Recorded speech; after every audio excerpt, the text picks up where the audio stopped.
Visit Sailrite.com for all your project supplies, tools, and instructions. This video tutorial will utilize the traditional approach of cushion making called the box cushion technique. This cushion will include a diamond quilting, or sometimes referred to as diamond pleats. It will also incorporate a continuous boxing strip, which means the boxing will have no sewn seams at the two front corners, as seen here. This seat cushion is made for an RV dinette. And in this tutorial video, we're going to show you every single step required to make a cushion like this. This video is part of our Airstream Argosy renovation. We'll be renovating an Airstream from top to bottom, inside and out. Join us for this exciting video series. In this video, we're going to be making a cushion here with a pleated diamond top. And you can see the boxing goes all the way around. There is no seam here at each of the corners. And on the back side, we have a zipper plaque that allows us to insert the foam. And on the bottom side, we have a cushion underlining fabric. So this is the cushion that we're going to be making. We're going to go to the RV and measure for the desired finished size of our cushion. These are the old cushions on the RV, and as you can see, they don't even fit right. That's because they were purchased basically from a company that had them pre-made. Now, how they did this is there are straps on the back side that velcro onto this, and that keeps this from falling over when the RV is in motion.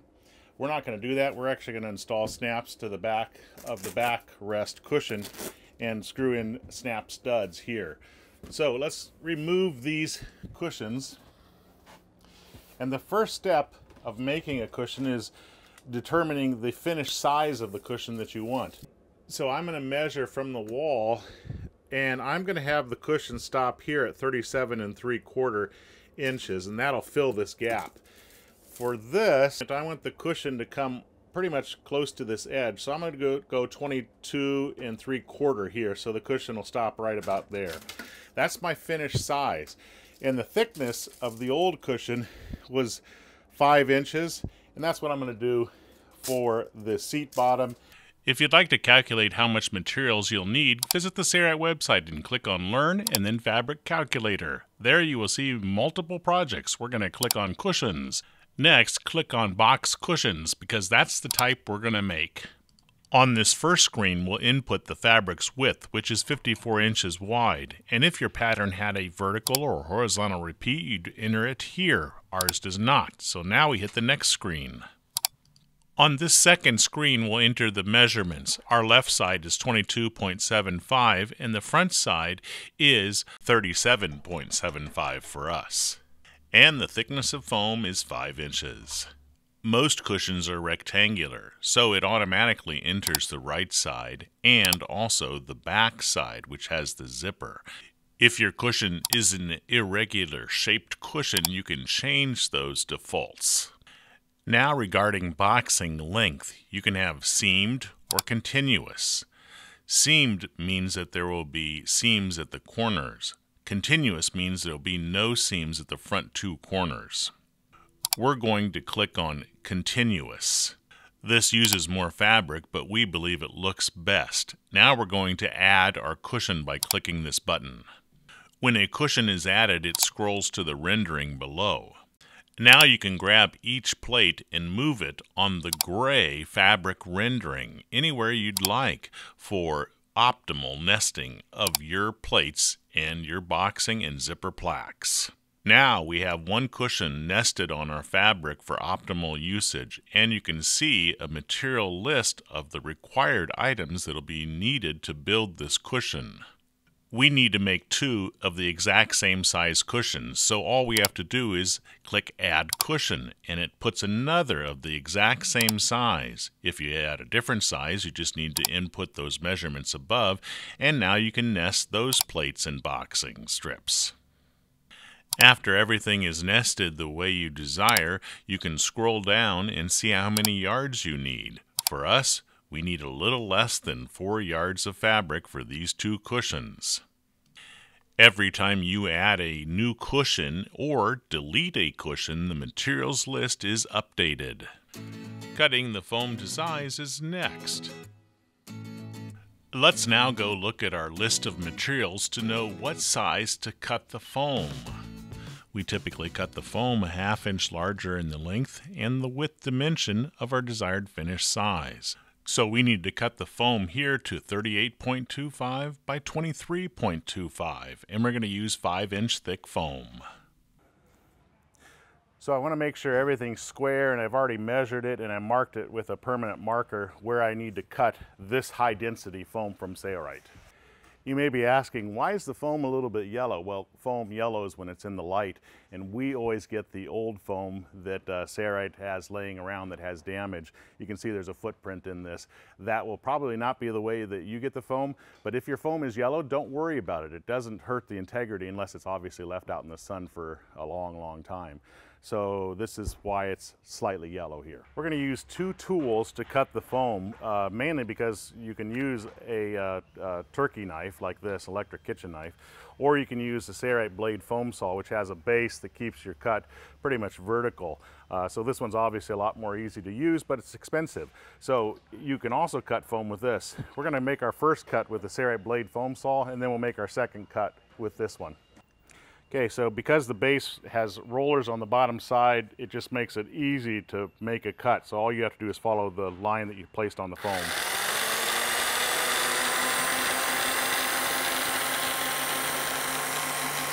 So when I'm using an electric kitchen knife like this, what I like to do is I like to separate a table, and hopefully it's a sacrificial table that you don't care about, so that I can have the edge of the knife come up against the edge of the table when I'm cutting the foam. So that way it keeps it more vertical, like this. So I have it lined up on the edge of that table because I put a crack in the table. So now I'm going to try to keep this blade up against here to keep it vertical, and I'm going to follow my line. So this does work.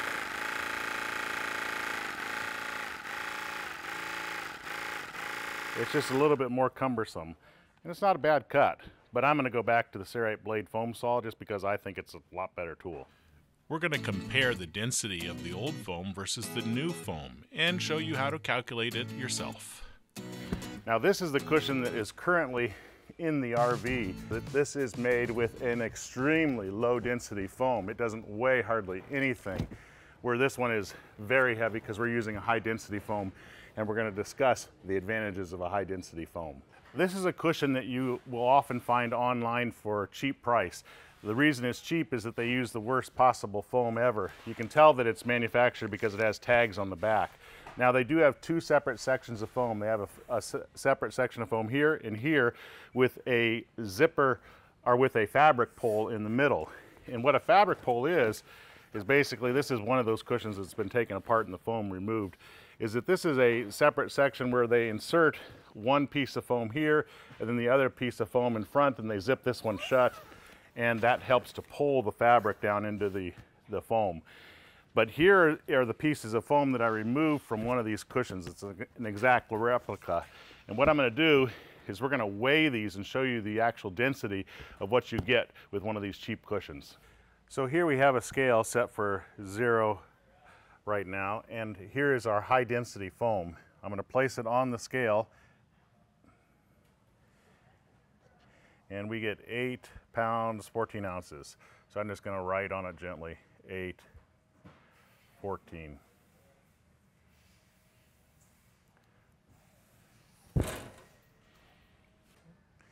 So now we're going to place this light foam on here, which is suspect to be a very low density foam. We're going to weigh it, and then we're going to show you the calculations to determine that. So this is 2 pounds, 13 ounces. This is our low density foam. We're going to put it together. We have to measure to determine the density. So this measurement together is 22 3/4, and the length is 36 3/4. And then we need to know the height. The height is 5 inches. So we'll write that measurement down. We already know what the measurement is for the foam we just cut. We'll multiply the measurements of the new foam from Sailrite, and here we get the cubic inches. That foam was 8 pounds and 14 ounces. To convert the 14 ounces to a decimal, divide it by 16, and that is our mass, 8.875 pounds. Multiply the measurements for the old foam and you get 4,080 cubic inches. It weighed 2 pounds 13 ounces, or a mass of 2.812 pounds. 1 cubic foot is equal to 1,728 cubic inches. That's 12 times 12 times 12. We'll take our cubic inches and divide it by the cubic inches in 1 cubic foot, and that's our volume per cubic foot. The volume per cubic foot for the new foam is 2.57, and the volume per cubic foot for the old foam is 2.36. Our equation is mass divided by volume equals density.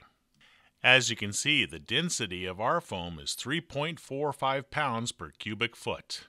The density of the old foam was 1.19. That's extremely low. Sailrite advertises this high-density foam at a 2.8. We actually spec'd it out at 3.45, which is great. A high-density foam will last much longer than a low-density foam because there's a lot more material in the foam, so it'll come back to shape. If we sat on this low-density foam on a regular basis, and you may only get a half-year life out of it, and then it'll compress down and it won't even feel like there's anything there. So you should definitely consider getting a high density foam. It's not much more money, and you can be assured that if you get it from Sailrite, it will be a high density foam, whereas this stuff is just junk. Now, a high density foam can still be soft, firm, or medium feeling, while this low density foam actually feels firmer than our high density foam. But that doesn't mean it's going to last. It just means that you can have any one of these density foams in a different IFD and it'll feel a little bit different. The point being is that the high density foam will always feel that way for 10 to 12 years, while this one may only last a half year or a year. In this chapter, we're going to cut the plates to size. We're going to start with the underlining fabric. Okay, when cutting the plates, we need to decide what we're going to do with the bottom side of the cushion. And since we are not going to probably flip these cushions because the top side is pleated, we're going to use cushion underlining material. This is an inexpensive cushion underlining material. It's a little bit sticky, so hopefully it doesn't scoot around much, but it's not nearly as good as this Super Grip non-slip cushion underlining material. It has a rubber feeling to it, so if you have a fiberglass surface and you're worried about your cushion slipping around, they won't go anywhere with this. Where this, as you can see, slips around a little bit. This doesn't slip at all. We're not going to use this because we have a wood surface that our cushions are sitting on, and there's actually a lip to hold the cushions in place, so we're going to be using the inexpensive cushion underlining material from Sailrite. So on the bottom side of our cushion, we're going to cut a plate that is exactly the same size as the foam. And what I like to do if I have a rectangle is I like to just mark the corners.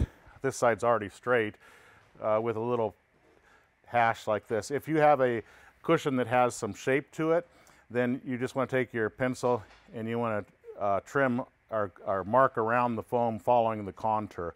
I don't have that, so I've marked all the corners like that, and then I'm going to use a straight edge to make sure each side is straight. I'm using the Scriball pencil, white. It really marks well, and you can see it. You always want to test whatever marking utensil you're using on fabric if you need it to be removed to make sure that it comes off easily. This will probably not come off very easily from this vinyl, but it doesn't matter because I'm only marking the cut edges. I don't have to worry about having to remove the marks. The cushion underlining material does not unravel, so you can just cut it with scissors.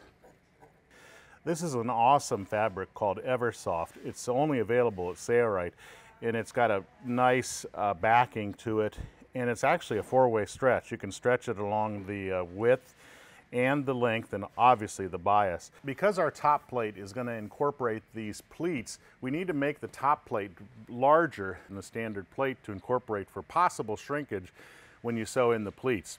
So this is the bottom plate, and if you didn't have these pleats in it, you would make the top plate exactly the same size as the bottom plate if your top of the cushion were the same size.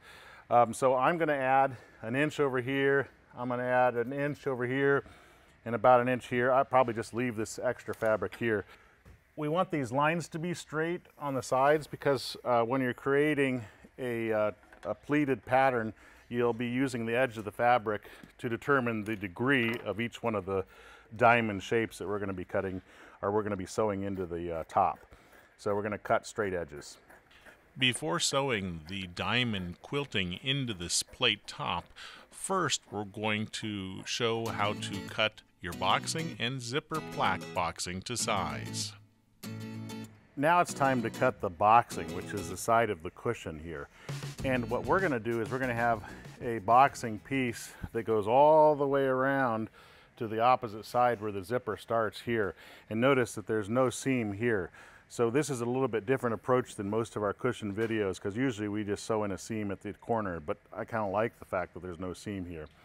So we're also going to have the zipper plaque, which is back here, come around the corner slightly. Now I don't want it to come around the corner too much because this side is going to be a little bit visible, and we're going to make a little pocket so that you can slide the slider into the pocket to hide it completely. To determine the length of the boxing, you can use the Sailrite fabric calculator. It's basically the right side plus the front side, or the top side if it's a seat back, and the left side plus 4 extra inches. That's the cut length of the boxing. Okay, so the height of my foam is 5 inches, and I typically like to just add a single 1/2 inch. So I'm going to cut my boxing that goes around, that doesn't incorporate the zipper, to 5.5 inches in width. The zipper plaque could actually stop right here if you'd like, but I like it to wrap around. It makes it easier to insert the foam and to remove the foam.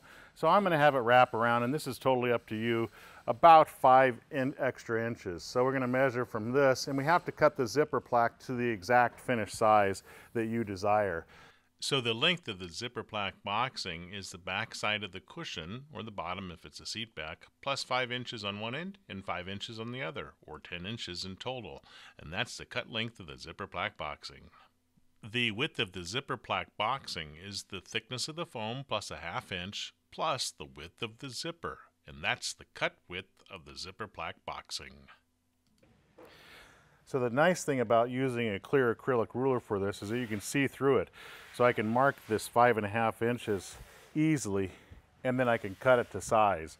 So I highly recommend using the clear acrylic ruler. Now for this zipper plaque, we need it to be 6.75, which is wider than the clear acrylic ruler, so I have to measure it there and strike a line.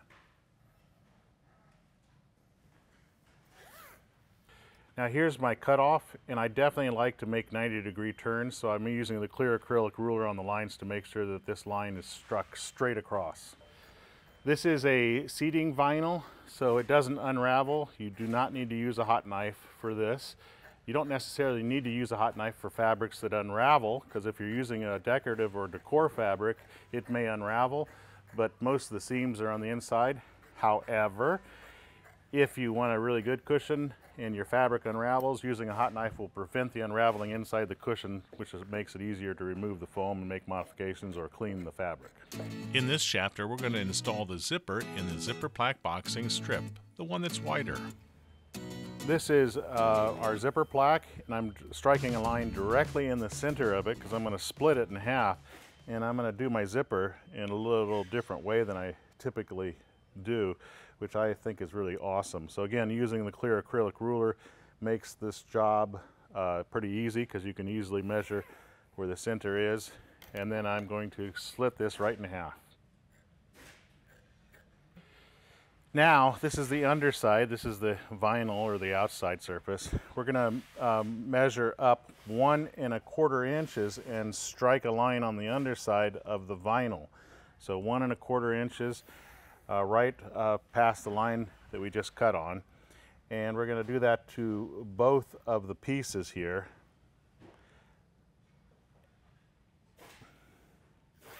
So on that one, and then also on this one, 1 1/4 inches. So now I'm going to flip this over. This is the 1 1/4 inch. So watch what I do. Flip it over, and then I'm going to take basting tape on the same side that we measured over 1 1/4 inch, and I'm going to get this as close to the edge as possible. There are multiple ways to make zippers. This is just one of them, but I think it's really easy and it's super accurate. This is a 1/4 inch basting tape for canvas and upholstery. You definitely want to get your basting tape from Sailrite. Other double-sided tapes are not made from an acrylic glue, so they can yellow over time and they don't stick and they gum up needles.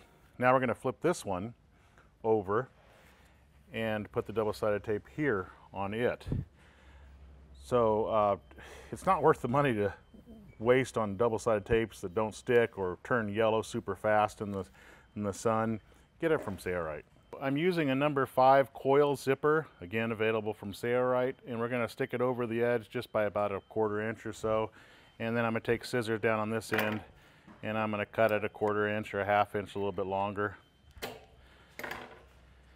Then I'm going to go ahead and separate the zipper halves. So this is our coil zipper. A Vislon, it wouldn't matter what side you have up, but with a coil it does. So you can see the teeth are pronounced on this side, and if you look at the underside, the teeth are not pronounced. So we want the teeth to be facing down, the pronounced portion, and we want the zipper to be right up against this raw edge after I peeled off the double-sided tape. And when you're basting it down, you do not want to stretch the zipper. You just want to put it down with gentle tension, because if you can stretch a zipper pretty easily by just pulling on it. So we're going to do this to this one, and then we'll show you doing it to the second one just so you don't get confused. So for the second one, we'll peel off the transfer paper, revealing the glue. So this is the pronounced edge of the zipper. This is the underside that the zipper's not pronounced on. So it goes on in the same manner. We'll stick about the same amount over the edge as we have there. It doesn't have to be exact because it's a coil zipper, or any zipper really doesn't have to be exact. You can cut it, and we'll base this one on in the same manner. So now we'll flip these over, and you should have the zipper on the side with the 1 1/4 inch line that we struck down. And now we're going to put double-sided tape on this underside of the vinyl, very close to that raw edge on both pieces. Peeling off the paper here, I've already done it on this one, revealing the glue, and then I'm going to start basting from the center because I just find it easier, and I'm going to fold this up to the line that we struck on the material so that it's flush. And be accurate with this because this will result in how your zipper looks in the end. Okay, once I get to there, then I'm going to go with this direction, and we'll do the second thing, or we'll do the second strip next. So here's the end result. We have the teeth facing up. Now the teeth aren't even here, but that's not a big deal. We made the zipper a little bit long, so I'm going to make the vinyl even, and I'm going to cut this so it's even with the other zipper. We're going to put the presser foot so that it's not riding on top of the teeth, but the teeth are right beside it, and then we're going to lower the presser foot at that juncture. Now I'm going to take the Deluxe 5.5 inch magnetic guide, and I'm going to put it, not going this direction, but this direction, right across from the needle. So all I have to do is keep that zipper teeth up against this guide, and I can sew super fast. There's really no need to do any reversing because this is going to be sewn in place over the top. So I'm just going to sew along. I've already checked my tension, and we're sewing a 5mm straight stitch.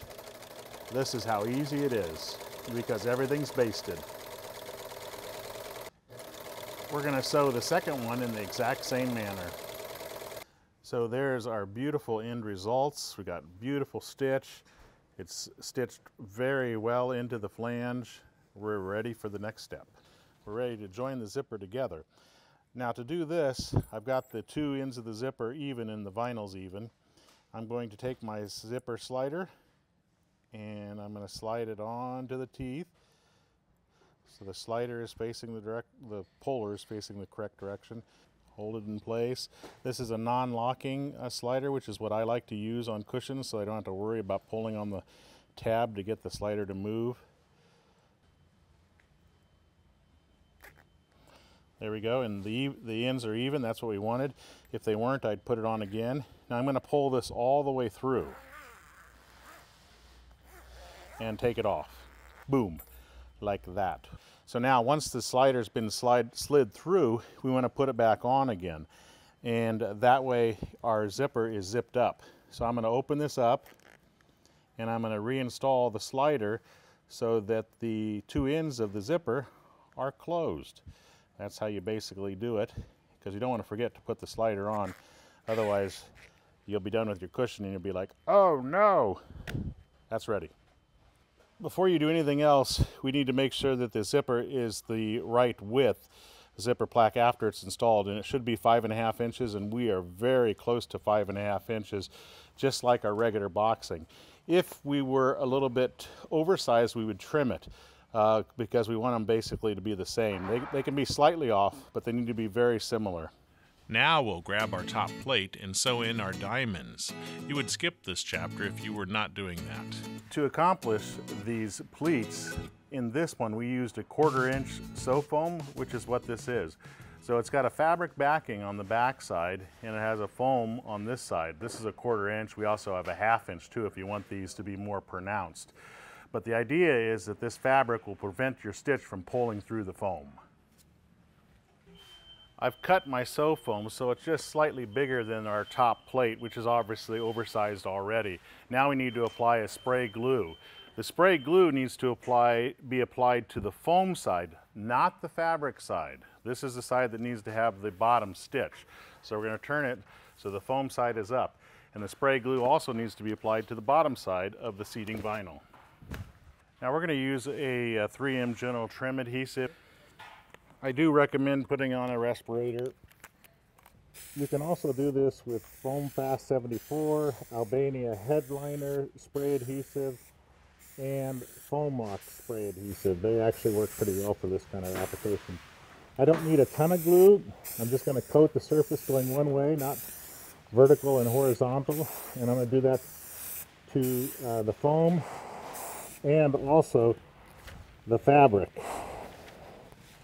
because I don't want this to move when I'm sewing.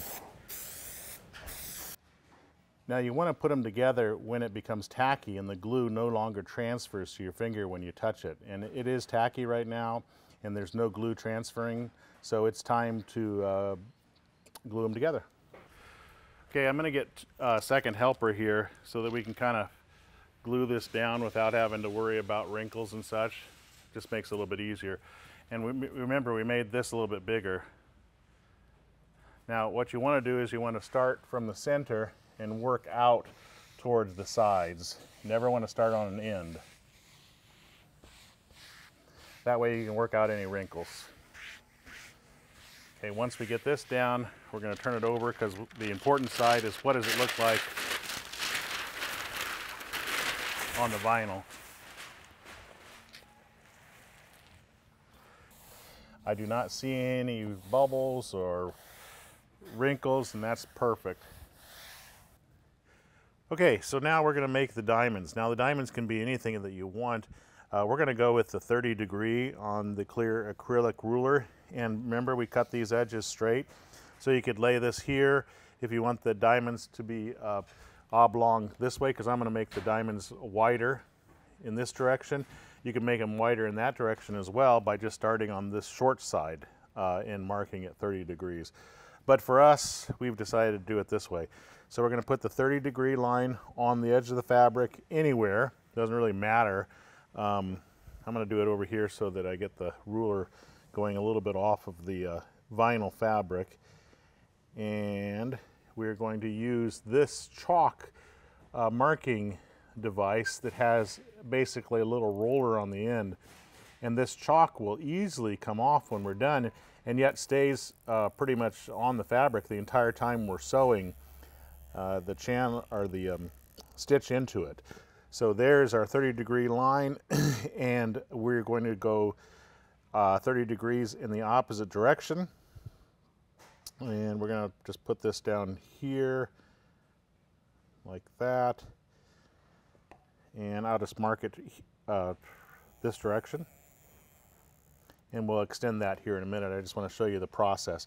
And then what I like to do is I like the triangles to be about 2 inches apart. So I'm going to put this on the 2 inch line here of the clear acrylic ruler, And I'm going to strike another line just to kind of show you the diamond that we're making. Okay, and then let's put a line 2 inches apart from this line. And then you can just experiment with your diamonds or your triangles, and if you don't like what you have on some scrap fabric, you can change that. Now you do have to hold this up against the edge of your ruler, otherwise it has a tendency to walk away.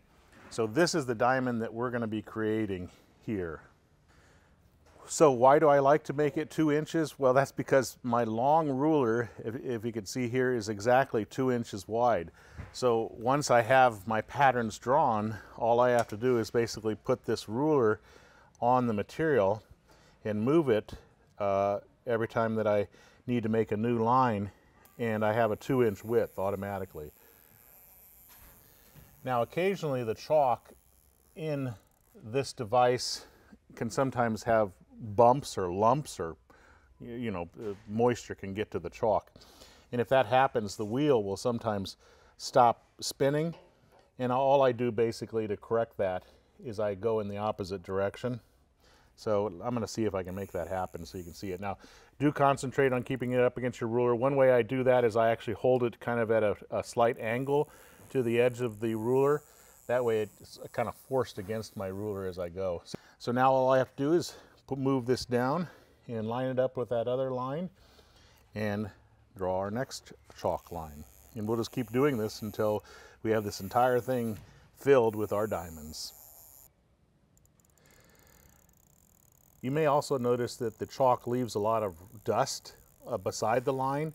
Again, all that's going to come off easily. And you should always check any marking pencil with any fabrics that you're using to make sure that if you want the lines to come off, that they do come off before you use it on your original project.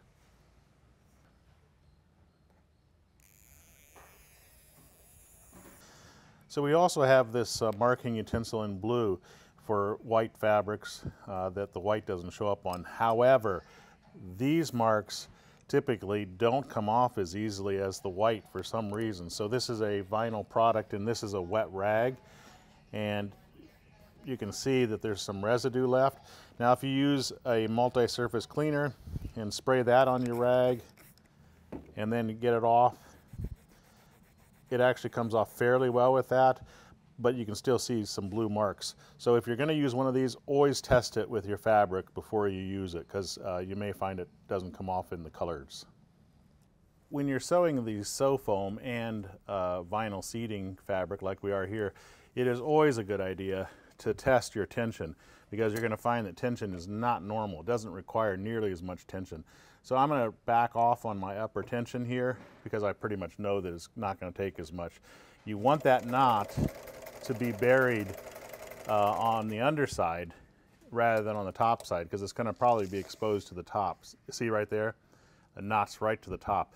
This thing, for some reason, doesn't require hardly any tension at all, and we don't want that to be visible. We still want a nice tight stitch, but we just don't want that knot on top. So you must make a sample piece like this, like we did, and be sure that you're satisfied with your stitch. So I'm going to keep sewing until I get my tension just about right. Now that looks pretty good.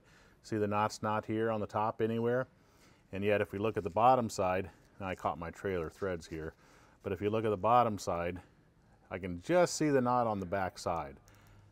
So my stitch is fairly tight. I'm probably going to tighten it just a little bit more to make sure that my stitch doesn't come loose by accident. Let's try it one more time, see what we get.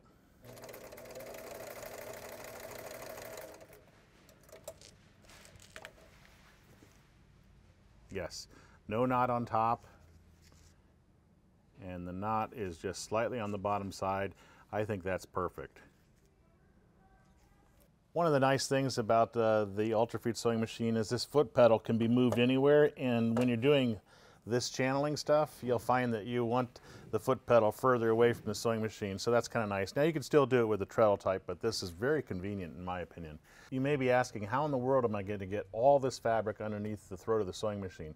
Well, I'm going to scroll it up, and it's possible. So that's, a lot of people say, hey, that can't be done because the sewing machine's too small.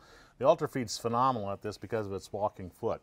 Now what I'm going to do is I'm going to start with more of a middle stitch first, just to lock the fabric in place. I could start out here on the edges, but I like to go across this way and across that way in close to the middle position. That way I'm assured that my fabric is locked in place even though I glued it. So I'm going to start right here with this one. I'm going to lower my foot. We've already set up tension, so we're good. We're sewing 6mm straight stitch. And remember, we have extra fabric on the side. I'm not going to do any reversing. So I'm going to start sewing here, and then I'm going to scroll up this fabric. Now, there are no sewing in channels here, which makes it a little bit harder to roll. As soon as we get some of the sewing done, you'll find that this stuff rolls nicely on the stitch.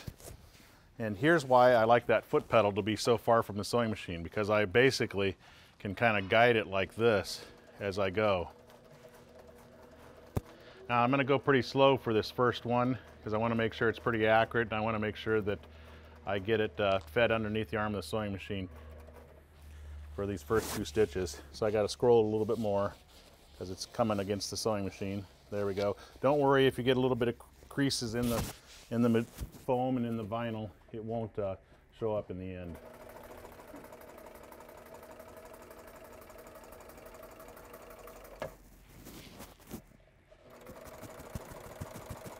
Just following my white line,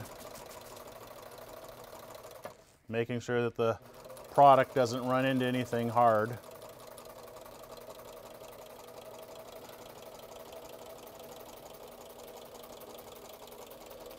Then when I get to the end, again, I'm not going to do any reversing. I'm just going to sew right up to the edge of the vinyl.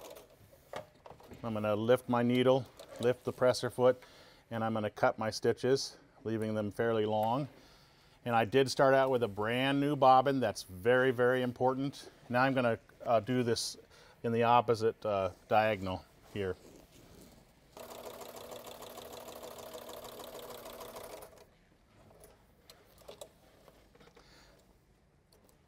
Now I don't want to run out of bobbin at all when I'm sewing this. And I know I've got plenty of bobbin right now, so I don't have to worry about that. So notice I have an X basically through this. That way my material's locked down. Now I'm going to start from this small side and work this way. And the fabric will start to fold a lot easier because of the fact that each one of these stitch lines makes it easy to fold it, to get it underneath the throat of the sewing machine. So here in a little bit, I'm going to sew a few more of these, and then we're going to come back after we start getting enough fabric that I have to scroll it again, and I'll show you what those, by sewing off to the side, what it does.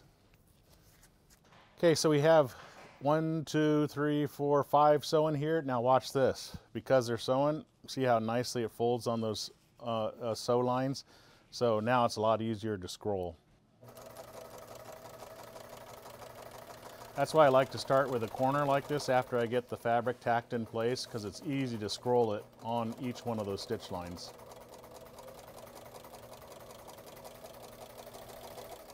Now if you want to be very precise and make sure that you don't make a mistake, just come up here to the top to your worker bee system and turn down the speed. So let's go halfway. So now if I press down all the way on the foot control, this is as fast as I ever go.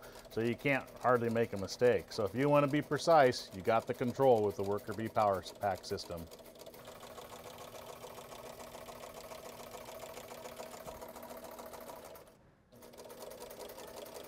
Okay, I've done enough sewing that I don't trust my bobbin. So what I'm going to do is I'm going to check it, because I don't want to start sewing in the middle.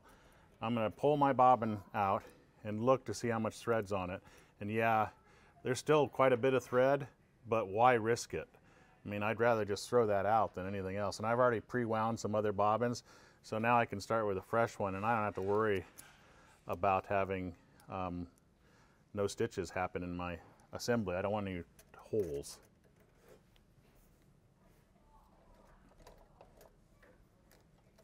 We have all this sewn almost to the middle position, and so now what I'm going to do is I'm going to turn it around, because it's easier to fit it through the arm of the sewing machine to the opposite corner and sew those. This just makes it easier for fabrication.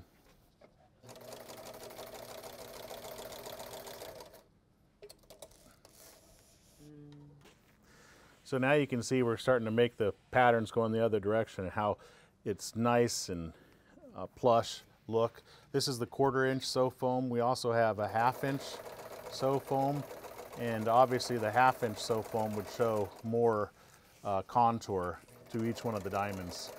So it's your choice. Now we're going to take a damp rag, and you may want to use some fabric cleaner on it too, but we can just wipe off all the chalk with this and it comes off beautifully, as you can see. And there's what our beautiful pleats look like. They really do look great. We sewed this up as a sample. This is a 1/2 inch sew foam, whereas compared to the 1/4 inch sew foam, and this is a different diamond pattern. It's actually not even a diamond, it's a square. But look how it's raised here. So I just wanted to show you, if you wanted this kind of a shape for your diamonds or your squares, you could do that. And again, you can make any kind of pattern you want. So this is a 1/2 inch, and this is the 1/4 inch. This is our bottom plate, and we have a rectangle here, so we can use it to pattern for the top plate. Remember, we made this oversized in case it shrank a little bit. So what I want to do is I want to make sure that my diamonds are parallel with the edge of my fabric, so they look good everywhere. And it looks like it's perfectly straight. You can position this anywhere you want. It doesn't really matter as long as you're on the vinyl. And we want this top plate underneath here that we just did to be equal to the size of our foam. In this case, the size of our bottom plate, which is exactly the size of our foam. So again, I'm just going to make little tick marks at the corners. Then we're going to use a straight edge, and we will strike lines. I'm using the scribe ball pencil, white, which marks very nicely on vinyl, as you can see. We can just simply cut it with scissors. We'll be placing match-up marks on our material to ensure that the top and bottom plates are sewn on so they're not askew. So now we're going to fold this right in half so we can find the middle, so the two ends are lined up, and I'm going to just fold it with my hand, and I'm going to create a very small triangular cut here, going no deeper than a 1/4 inch into the fabric on both folds. So now we know right where the center of the zipper plaque is. We're going to take our bottom plate, because it's easier to fold, and we're going to fold it directly in half and do the same thing on the long sides and the short sides. Small triangular cutouts at the middle position. And then we're going to fold it this direction as well. These will help us to make sure that when we sew the boxing on, that nothing is being stretched, because we will use these as match-up marks, which is really important in my opinion, especially for big cushions. It's a little bit hard to fold the top plate since it has all that pleating in it, so I'm going to use the bottom plate and place it directly on top, because we made it exactly the same size. And then I'm just going to use my scribe ball to mark where the centers are on it, basically where those triangles are cut out. And then we can cut slits in this as well. Notice that the bottom plate and the top plate match each other in size, and they're actually the exact same size as the foam. On this top plate, we'll cut out a small triangle at each one of the marks we made. In the next step, we're going to sew the zipper plaque to the boxing on one end. I want this to be sewn on from here like this, so that I could sew this all the way around the assembly until I get to about someplace in here where I have to join these two ends together. So that's why we're going to sew this end like this. You have to think about it like a sewing machine, which is going to make it easier for you to sew this on top. So these sides are facing each other. That's very important. And you can see this edge is flush, this edge is flush. So I'm going to sew a 1/2 inch from the raw edge with a straight stitch. And I am going to do some reversing here at the beginning. So, because nobody's going to see this stitch, it's going to be hidden in our pocket. Now when you go over the teeth, be careful, especially if you're sewing over a Vislon zipper. And you might want to reverse there a little bit just to make sure that the slider never comes out of the zipper. But do it slow. And then sew all the way to this side and then do some reversing here. Okay, there we go. So here's our zipper, and here's our boxing that wraps around, and if you open it up you can see That's what it would look like if you didn't create a pocket, which is fine actually. But we want to create a little pocket, like 1 inch or so. So it'll be like this so that our slider could slide into that pocket. And to do that, what I'm going to do is I'm going to open this up. This is our regular boxing. And I'm going to measure over 1 inch, or anything you want. I'm going to do just 1 inch so I may have plenty of fabric from our stitch. So like this, and then I'm going to just strike a line down there. So I'm going to put a little notch in just this this one boxing. I'm not putting it in the zipper plaque, just so I know where that 1 inch is. Okay, so now where that slit is, right there, is where we want this folded back. And you can do this while you're sewing this onto the assembly, but heck, I like to go over and sew it on right now to the sewing machine. So we're going to sew this right across here, very close to that edge on this side and this side. Okay, now this stitch we don't really want it to show up. That's why I'm going to sew it very close to the raw edge. I'm not going to sew a 1/2 inch in, because I don't want it to accidentally show up. See, there's my slit, so I can just fold it right to that slit. And the slit's even on this side, so we know that it's nice and straight. And then we'll just sew really close to that edge. And there's no real reason to do any reversing or anything, but I probably will just to make sure that it stays. That's good. And then we won't even cut the thread. We'll just come over to this other side and sew close to this as well.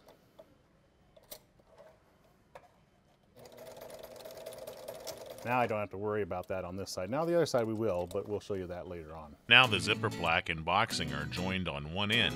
It's now time to sew that assembly to the top plate. There's my center of my zipper plaque and my center of my top plate. Match them up, sew it.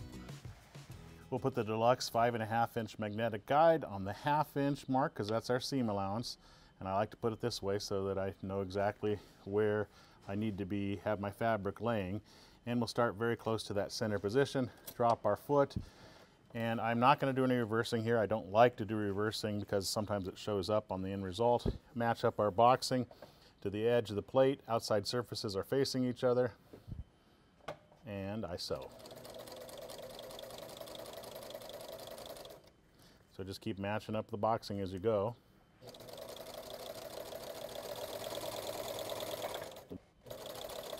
Now before we get to this corner, what I'm going to do is I actually like to mark it. I don't do this for all jobs, but it makes it easier for you. A 1/2 inch from the corner, and I'll put a little pin mark or a pencil mark on the fabric right there, so that's a 1/2 inch from this corner. And then what I'll do is I'll take my nippers or my scissors and I'll cut in pretty much a 1/4 inch. This will make it easier for the sewing machine to make that turn and make it a beautiful corner. So watch. Now I'm going to bury my needle right at that point. And if I have to adjust it by rotating the balance wheel and using the reverse lever to get that needle at that point, I'll do that. And then I want to make sure the needle's starting to come up so I don't skip a stitch. And now I'm going to raise my presser foot, and I'm going to pivot on that buried needle, and I'm going to turn this assembly around. So I'm almost at 90 degrees. I want to keep going. I want to make a total 90-degree turn, and I don't want to sew any of the excess fabric, so I'm going to put my hand back here and make sure I don't have any wrinkles in my sewing space, and I don't. I'm going to lower my presser foot, and I'm going to match up everything. Now we have this already sewn in place here, so I don't have to worry about this pocket. We already created the pocket here, and just sew down the side.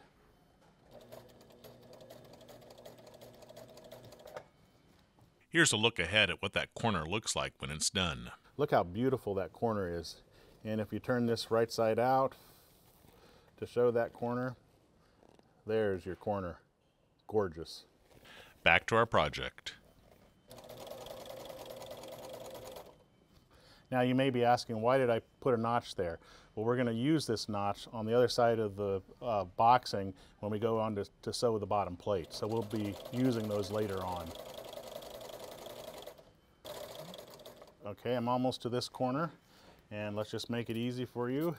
We're going to mark it at a 1/2 inch, right about there, with a pen or a pencil. And then we're going to cut our notch only on the boxing, going no deeper than 1/4 inch. And we're going to sew up to that point and stop and pivot on the needle.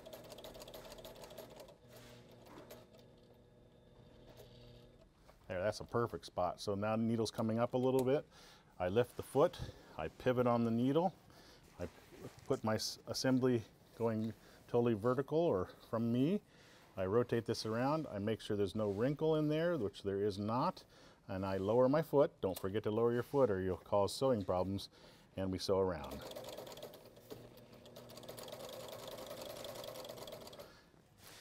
So here's the part that's not sewn, and this is that corner where they're going to have to be joined together. What I like to do there is stop about 10 inches, 6 inches, somewhere close to that junction. And again, I'm not going to do any reversing here. I'm just going to lift my foot.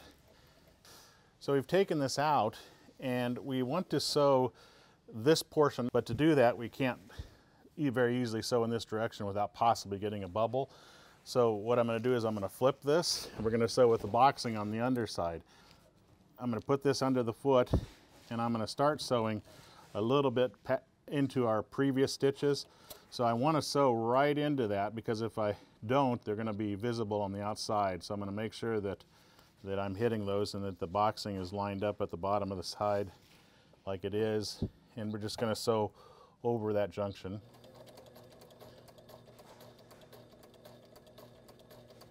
Okay, good. Now we're just sewing the boxing on the underside, the zipper plaque actually.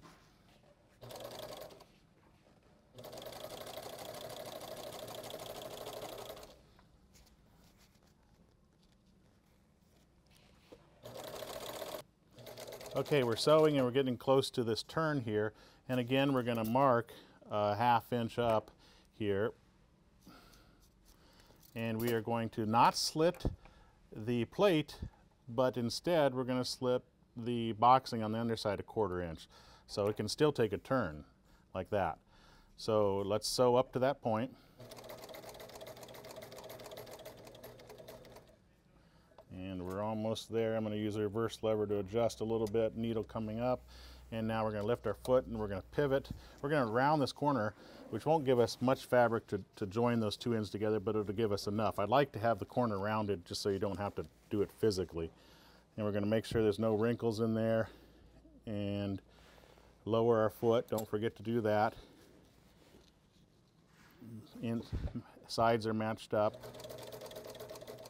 Now here I'm going to carefully reverse without going into our finished piece, because this may come apart. Notice that I'm actually reversing in the tail a little bit, so that'll keep our stitch from pulling apart.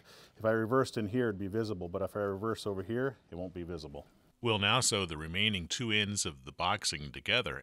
If you remember from the previous chapter, when we joined the zipper plaque to the boxing, we measured over 1 inch from the seam, or 1.5 inches from the edge of the fabric. This would create the pocket for our slider to slide into. So we want to repeat that same pocket size on the opposite end where we need to join the other end of the boxing and the zipper plaque together. So here's how to do it. Okay, we created a fold at 1.5 inches from the end of the zipper plaque, so I marked it with my scribe ball pencil at that location. We're going to cut this at no deeper than 1/4 inch on both sides where we just struck the line.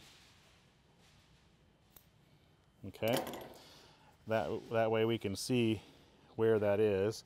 And we're going to lay this at that juncture and make sure that our fold falls on that mark right there. See that? See, there's our fold. There's our mark. That way both sides are exactly the same. Now I can just mark this, because this is laying flat. I can mark it right there. And I can move this out of the way, and then I can use a clear acrylic ruler to make sure that I put a line on that is perpendicular to the cut edge. Right there. It's important to make sure it's perpendicular, otherwise it isn't straight. And then we cut off the excess.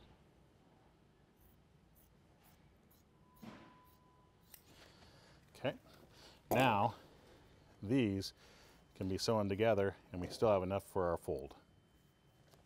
To make this easier, so because we don't have a lot of fabric to work with, I'm going to put basting tape on the end of this, peel off the transfer paper, and I'm actually going to baste it before I get it to the sewing machine so that the vinyl is flush and outside surfaces are facing each other. So we're going to sew this a 1/2 inch from that edge, doing some reversing, going over our teeth. Oops, get that out of the way. The zipper's running through it. I'm going to reverse a little bit over the teeth. And then a little bit of reversing here. There we go. Now we have that fold created. So all we have to do is fold that down and sew the remainder. And I flipped it so that the boxing is up, which I like to sew a lot. It's just a lot easier to sew. Make sure your stitch is right on top of your previous stitch and lower your foot and sew. Okay, when we get to here, we're going to just make sure this is folded in so that it lays flat.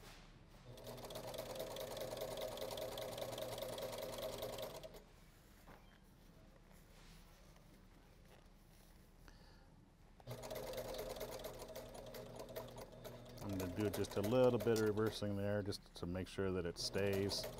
And we're going to sew into our previous stitches. And I'm going to do some careful reversing here. I don't like to do a lot of reversing because I don't want to have the stitch show up. But again, I'm stitching into the flange rather than the finished piece. And our boxing is attached to our top plate. Now we just have to do the bottom plate. Next, we're going to transfer the match-up marks to the boxing. This helps to ensure that the bottom plate gets sewn on so it's not askew. Now before we put the bottom plate on, we're going to fold this under and make sure that it's straight. And then I'm going to actually staple it in place because I do not like to have to work with this when it comes time to put that bottom plate on. And we can remove these staples afterwards. That way it's got the fold permanently in there and we have it as tight up as we can to this. So there's our match-up mark. You can see it there. I'm going to transfer it up here. And I'm going to do that to all sides. Now match-up marks are really important for large cushions, not as much small cushions, but they're still helpful. So anytime you want to make sure that you don't skew something by accident, put match-up marks. And you can put them every 24 inches or whatever you believe is helpful for you. I already have one here because this is a center spot here. So now we're going to transfer those match-up marks using our clear acrylic ruler to make sure that we're perpendicular to the edge of the boxing and move it up here on all of these. Okay, now because it's easier to see a triangle, we're going to cut triangles out of this too so that I don't have to try to find that match-up mark when I'm sewing. We'll do that to all of these. After that, the corners. So here we're going to do the corners too, and that's pretty easy. You can see it already wants to naturally take a fold right at that corner. So we're going to fold it and we're going to cut each one of these just so we know exactly where the bottom plate should land at each corner. In a previous chapter, the match-up marks were already placed on the bottom plate, so now we're ready to sew the bottom plate to the assembly. If you have the super grip, make sure the super grip is facing down so outside surfaces are facing each other. We don't. We have the cushion underlining fabric and it has no right side or wrong side. We're going to lay it on top of this plate.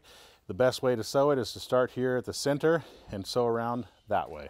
Okay, the plate's going to go on top of our middle mark. And we're going to sew a 1/2 inch away from that edge, just like we did before. No reversing here. Matching up the edges as we go, and we'll show you what we do when we get to a corner. And what we do with the match-up marks. So you can see I'm just placing it right on top of the boxing, matching up the edges and sewing.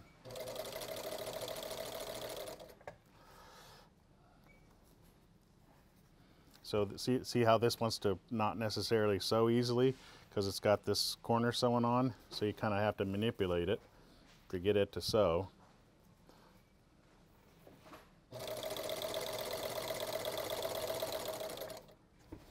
Okay, now so if we've done everything right, this should fall a ½ inch from the corner, and it does. So now really what needs to happen is that this needs to have a 1/4 inch slit done in it. And don't cut it too deep because it already has a triangle, which will allow it to open up as it goes around the corner. So we're going to sew up to that point, and again, you can mark it if you want. I'm not going to mark it. I can pretty much tell where a ½ inch is. And we're almost up to it. Needles buried, needles coming up a slight bit, lift the presser foot, roll the assembly around. That opens up that gap. Push these wrinkles in underneath here. Your needle's buried, so you're not going to lose your spot. And remember how we sewed this? That's one of the advantages of that. I don't have to worry about where that fold should go. It's already in there. I'm going to match up the edges, make sure there's no wrinkles underneath here. Lower my foot, there are no wrinkles, I don't feel any. And sew. Now if we've done it right, these match-up marks should line up, and they're a little bit off by about an 1/8 inch or so, which means I'm going to stretch the vinyl slightly so that it matches up, because you can stretch a little bit. You never want to stretch it a lot. I'm just going to stretch it so they're matched up right there. And I'm going to hold that, and I'm going to make sure that edges are matched up. That'll make up for that being off slightly. Okay. And we'll just keep doing this around the perimeter. Here's a corner again.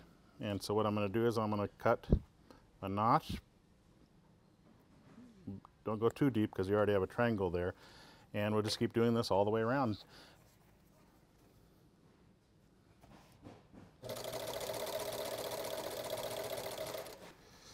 So we're making our last turn here. We're stuffing all the fabric in here, making our 90 degree. We've already cut a little slit in the boxing. And now we'll lower the foot, and we'll sew down this side. Sure that it's matched up well.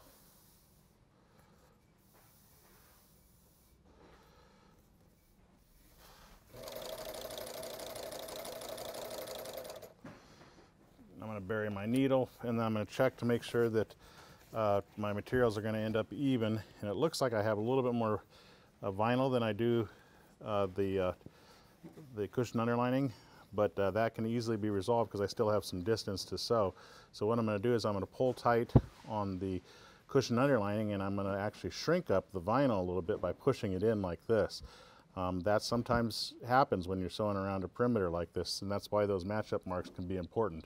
So I'm pulling on this, and I shrunk that up a little bit. And it looks like by the time we're done, hopefully we won't have any serious wrinkles in here. If we do, then we're going to have to take it apart and adjust it a little bit. But I'm going to shrink up the vinyl a little bit more, pushing it in, distribute those wrinkles.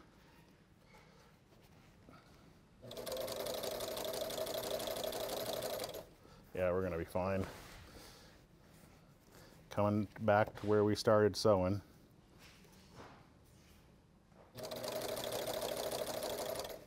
I want to land on top of these previous stitches. I don't want to be on the inside of them. I want to be on top, and I want to sew a few inches over the top of those stitches. And then I'm going to sew into the flange and do some reversing here so that it will not show up. And we're done. Next, we'll turn our assembly right side out, inspect it, and then insert the foam. We're going to turn it right side out. So there's our zipper slider. We can easily just pull this open and check to make sure that we're happy with all the corners and everything before we insert our foam, because we can make adjustments. We can take it back over to the sewing machine and sew it if we don't like something. But let's just pop out one corner and show you what our results should be. So there's our corner for the bottom. And if I stick my finger in there, there's the corner for the top. So if all of them look like that, that is well done. And we're ready to insert our foam. Okay, I've got silk film laid out on the table, and I'm going to put my foam right on top of it. The idea with the silk film is that you can compress the foam to get it in the cover easily, and it also prevents water from getting to the cushion. However, if you don't leave any air escape at all, it blows up like a balloon.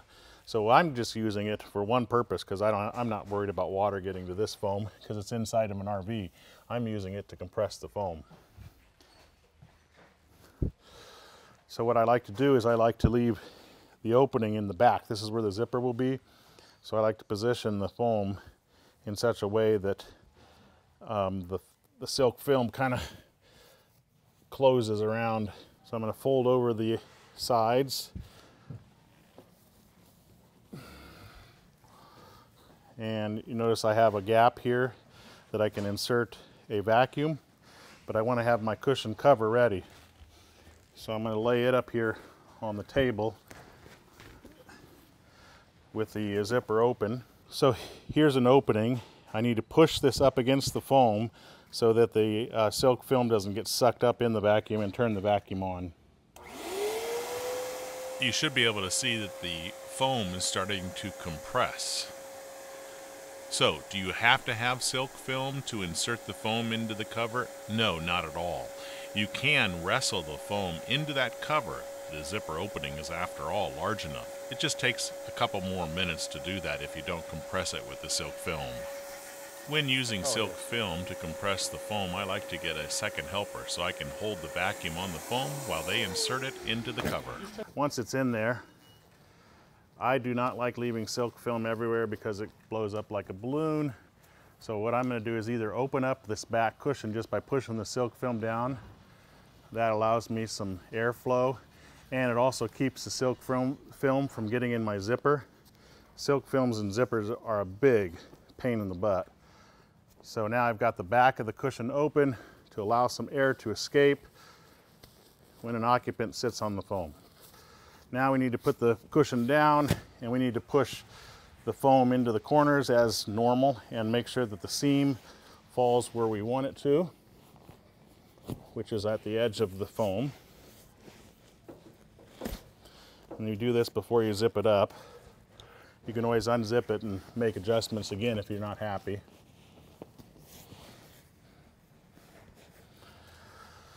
Okay, another thing that we found, especially when you're making these with the pleating on top, is that if you lay the tail or your seam allowance up on top, it looks better. So I'm going to run my fingers around the perimeter and lay that so it doesn't lay at the boxing, but instead lays on the top of the cushion.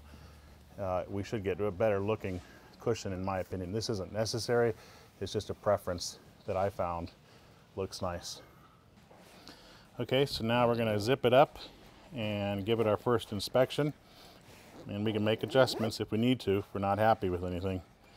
Trying to lay that flange on the top, or the seam allowance I should say. And you'll notice that the zipper has a little pocket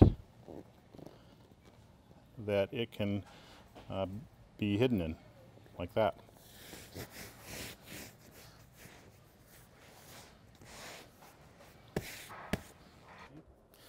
So here's the seat bottom after we're completed, and we want to check to see how it fits.